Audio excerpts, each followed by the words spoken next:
ਅਗਲੀ ਜੀ। ਜਿਹੜੀ ਹਰਜੋਤ ਸਿੰਘ ਜੀ ਗੱਲ ਕਰਦੇ ਜਾਈਏ, ਕੱਲ ਆਪਾਂ ਇਸੇ ਟਾਈਮ ਖਬਰ ਕਰ ਰਹੇ ਸੀਗੇ ਵੀ ਜਿਹੜੇ 2 ਕਾਂਗਰਸਮੈਨ ਆ, ਰੋਹ ਖੰਨਾ ਤੇ ਥਾਮਸ ਮੈਸੀ, ਉਹਨਾਂ ਨੇ ਅਨਰਿਡੈਕਟਡ ਫਾਈਲਸ ਦੇਖੀਆਂ ਆ, ਐਪਸਟੀਨ ਫਾਈਲਸ।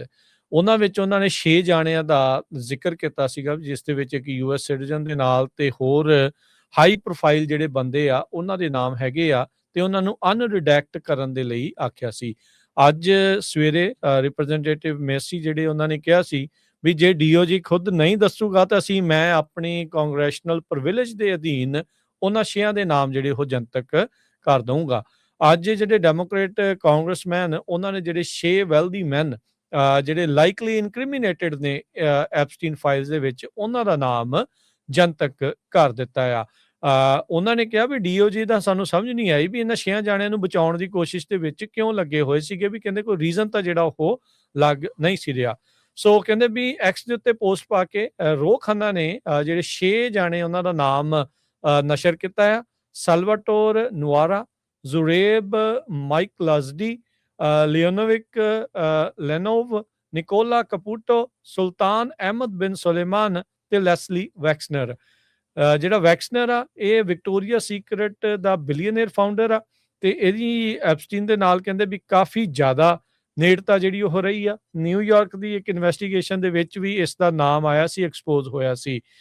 ਬਿਨ ਸੁਲੇਮਾਨ ਜਿਹੜਾ ਆ ਉਹ ਬਿਲੀਅਨੇਅਰ ਬਿਜ਼ਨਸਮੈਨ ਆ, ਰੀਅਲ ਏਸਟੇਟ ਡਿਵੈਲਪਰ ਆ ਦੁਬਈ ਦੇ ਵਿੱਚੋਂ, ਤੇ ਇਹ ਜਿਹੜਾ ਮੁਹੰਮਦ ਬਿਨ ਸੁਲੇਮਾਨ ਦਾ ਭਰਾ ਆ, FIA ਦਾ ਜਿਹੜਾ ਇਹ ਹੈਡ ਆ, ਜਿਹੜੀ ਫਾਰਮੂਲਾ 1 ਮੋਟਰ ਸਪੋਰਟਸ ਆ, ਉਸ ਨੂੰ ਜਿਹੜਾ ਦੇਖ ਰੇਖ ਉਹਦੇ ਅੰਦਰ ਚੱਲਦੀ ਜਿਹੜੀ ਉਹ ਹੈਗੀ ਆ। ਸੋ ਇਹ 6 ਜਾਣਿਆਂ ਦਾ ਜਿਹੜਾ ਹਰਜੋਤ ਸਿੰਘ ਜੀ ਨਾਮ ਇਹਨਾਂ ਨੇ ਅੱਜ ਜਨਤਕ ਕੀਤਾ ਹੈ, ਜਿੱਦਾਂ ਇਹਨਾਂ ਨੇ ਕਿਹਾ ਸੀਗਾ ਵੀ ਇੱਕ US ਸਿਟੀਜ਼ਨ ਤੇ ਇੱਕ very high profile head of state ਆ, ਤੇ ਬਾਕੀ 4 ਜਾਣੇ ਆ ਉਹਨਾਂ ਦੇ ਸਾਨੂੰ ਕਹਿੰਦੇ ਵੀ ਦੱਸਿਆ ਨਹੀਂ, ਪਤਾ ਨਹੀਂ ਸੀਗਾ ਵੀ ਉਹ ਕੌਣ ਜਿਹੜੇ ਉਹ ਹੋ ਸਕਦੇ ਆ। ਪਰ 6 ਨਾਮ ਜਿਹੜੇ ਹਰਜੋਤ ਸਿੰਘ ਜੀ ਅੱਜ ਇਹਨਾਂ ਨੇ ਜਨਤਕ ਕਰ ਦਿੱਤੇ ਆ।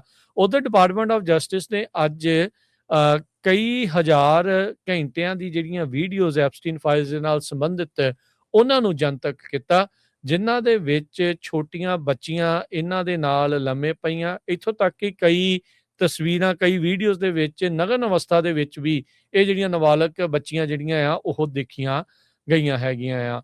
ਸੋ ਜਿਹੜੇ ਲੋਕ ਇਦਾਂ ਦੇ ਕੁਕਰਮ ਕਰਦੇ ਰਹੇ ਆ ਇਹਨਾਂ ਦੇ ਨਾਲ, ਉਹਨਾਂ ਨੂੰ ਪਤਾ ਨਹੀਂ ਬਚਾਉਣ ਦੀ ਕਿਉਂ ਕੋਸ਼ਿਸ਼ਾਂ ਜਿਹੜੀਆਂ ਇਸ ਟਾਈਮ ਨਾਲ ਦੇ ਨਾਲ ਚੱਲ ਰਹੀਆਂ ਆ।